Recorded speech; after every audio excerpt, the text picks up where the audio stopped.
Hi guys, welcome back to the new video. In this video I am going to show you how you can fix your videos quality on your TikTok.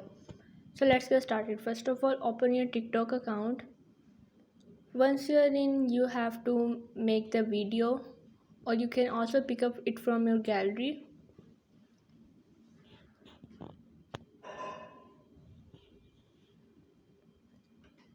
Once you make your video, you have to click on the tick button, and here you have to click on the next.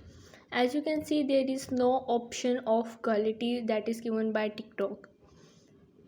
Now you have to go back and discard this. Now open your profile. Here is the three buttons. Click on it and go on the settings and privacy.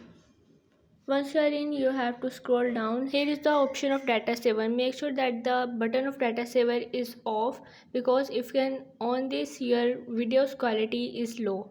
Make sure that the button of data saver is off. So yeah, this is how you can improve your video quality on TikTok.